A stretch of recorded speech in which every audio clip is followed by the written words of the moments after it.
पिछले एपिसोड में Holi soul master ने टैन्यू का फिटल सोल चेक किया था, लेकिन उसके फिटल सोल में कोई भी एनर्जी फ्लक्चुएशन नहीं दिख रही थी। अब होली सोल मास्टर कहता है टैन्यू के पास बेकार टाइप वाला फिटल सोल है, इसमें कोई भी खास टैलेंट नहीं है। यह सुनते ही सूजियान और मेंगई दोनों हैरान हो जाती हैं। सूजियान कहती है ऐसा नहीं हो सकता।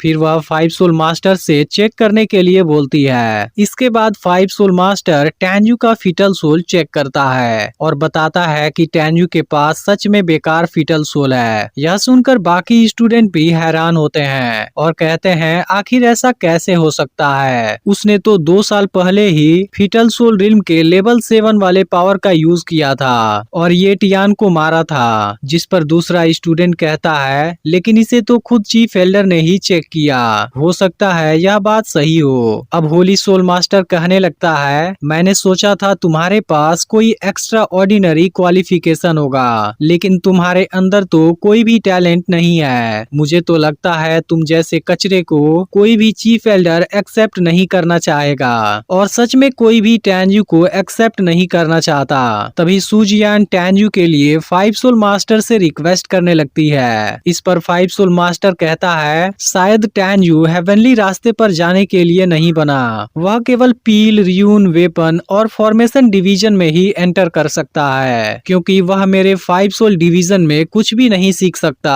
अब इस बात से सूजियान दुखी हो जाती है, क्योंकि वह चाहकर भी टैन्यू की कुछ मदद नहीं कर पा रही। तब टैन्यू कहता है मेरे बारे में तुम्हें परेशान होने की जरूरत नहीं है। यह देख सियाओ सोचती है टैन्यू अपने असली फिटल सोल को 9 चिप के सामने रिवील नहीं करना चाहता, जो कि सभी 13 एट्रीब्यूट से भी स्पेशल है। ऐसा लगता है वह अभी भी कुछ छुपाना चाहता है। इसके बाद सियाओ वेपन मास्टर से टैन्यू को एक्सेप्ट करने के लिए रिक्वेस्ट करने लगती है। इस पर वेपन मास्टर कहती है अभी तक किसी ने भी एक बेकार फिटल सोल वाले को एक्सेप्ट नहीं किया। अगर मैं टैन्यू को एक्सेप्ट करती हूँ फिर मैं वेपन डिवीजन के पिछले हेड को क्या एक्सप्लेन करूंगी। तब सियाओ कहती है आप मुझ पर यकीन कीजिए, टैन्यू फ्यूचर में आपको निराश नहीं होने देगा। लेकिन वेपन मास्टर अभी भी मना कर देती है और कहती है मेरा डिसीजन अब नहीं बदल सकता। वहीं मेंगई भी बिस्ट सोल मास्टर से रिक्वेस्ट करने जाती है। फिर बिस्ट सोल मास्टर कहता है मुझे पता है टैन्यू तुम्हारा लवर है, लेकिन मेरे बिस्ट सोल डिवीजन के अंदर सभी बेस्ट क्वालिफिकेशन वाले स्टूडेंट हैं, मैं इसमें तुम्हारी कोई मदद नहीं कर सकता। मेंगई फिर भी बिस्ट सोल मास्टर से रिक्वेस्ट करती है, लेकिन बिस्ट सोल मास्टर भी कुछ नहीं करता। तब टैन्यू मेंगई से कहता है तुम चिंता मत करो, मैं इस प्रॉब्लम को हैंडल कर लूंगा। तभी ग्रेट एल्डर टैन्यू के पास आते हैं और पूछते हैं एग्जाम के बाद मैंने जो सुना था क्या वह सच था। तब टैन्यू हाँ जवाब देता है। इसके बाद ग्रेट एल्डर पील डिवीजन मास्टर के सामने रिक्वेस्ट करने लगते हैं और कहते हैं कि टैन्यू आपको कभी भी निराश नहीं होने देगा। इस पर चीफ कहती है मैं सियावो और मेंगई को अपने पील डिवीजन में एक्सेप्ट करना चाहती थी, लेकिन टैन्यू ने दोनों को दूसरा डिवीजन ज्वाइन करा दिया। अब यहाँ केवल मैं ही हूँ जिसे एक भी टैलेंटेड स्टूडेंट नहीं मिला है। इसके बावजूद भी आप मुझे टैन्यू के फिटल सोल को एक्सेप्ट करने के लिए बोल रहे हैं, ऐसा कभी नहीं हो सकता। अब टैन्यू ग्रेट एल्डर को यह सब करने से मना करता है, लेकिन तभी ग्रेट एल्डर प्रॉमिस देते हैं कि टैन्यू पील डिवीजन के लिए एक ब्लेसिंग बनेगा।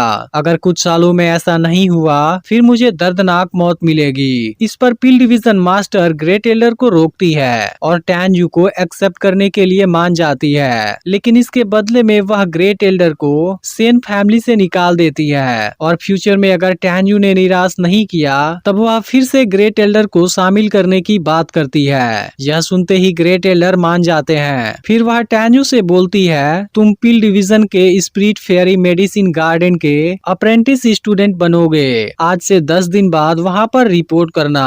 अब इस बात से वेपन डिवीजन चीफ पील डिवीजन चीफ का मजाक उड़ाने लगती है, जिस पर वह कहती है कि मैं किसी को भी एक्सेप्ट करूं या ना करूं इसमें तुम इंटरफेयर मत करो, और यहाँ से चली जाती है। फिर टैन्यू मेंगई से कहता है मैं बहुत जल्द अप्रेंटिस के स्टेटस से छुटकारा पालूंगा। तभी ग्रेट एल्डर इन सभी को कुछ बताने के लिए अपने साथ ले जाते हैं। फिर बताते हैं कि लॉ एनफोर्समेंट एल्डर योगमिंग योंगकुंग का कजिन है, तुमने उसे मारा है, इसलिए इनर गेट में जाने के बाद उससे केयरफुल रहना। फिर म्यूरोनकुन का ग्रैंडपा बिस्ट सोल डिवीजन का सेकेंड एल्डर है, जो बहुत ही खतरनाक और निर्दयी है, इसलिए तुम्हें उससे भी केयरफुल रहना होगा। इसके अलावा तुमने लिंग हू को भी मारा है, जिस वजह से होली सोल मास्टर भी तुम्हें नहीं छोड़ेगा। मैंने तुम्हें पिल डिवीजन में एंटर करने के लिए बोला है। मुझे उम्मीद है तुम अपने स्किल को जरूर डेवलप करोगे और प्रोटेक्शन पालोगे। इस पर टैन्यू कहता है, मैं आपकी सारी बातें याद रखूंगा। तभी इसी बीच ग्रेट एल्डर के पास कोई लेटर आता है। इसके बाद ग्रेट एल्डर सभी को बाहर भेज देते हैं और यहाँ सिर्फ सियाओ को रोकते हैं। फिर ग्रेट एल्डर सियाओ से बताते हैं कि जिस एल्डर ने तुम्हारी जान बचाई थी उसने एग्जाम के एंड तक वेट करने के लिए बोला था, लेकिन मुझे अभी न्यूज मिला कि वह कुछ महीने पहले बुरी तरह जख्मी हो गई है, इसलिए वह अभी तुमसे नहीं मिल सकती। तब सियाओ कहती है कि उस समय मैं केवल 5 साल की थी, क्या मैं उसके बारे में जान सकती हूँ जिन्होंने मेरी जान बचाई थी। इस पर ग्रेट एल्डर कहते हैं, मैं तुम्हें बता सकता हूँ, लेकिन तुम इसके बारे में किसी को भी मत बताना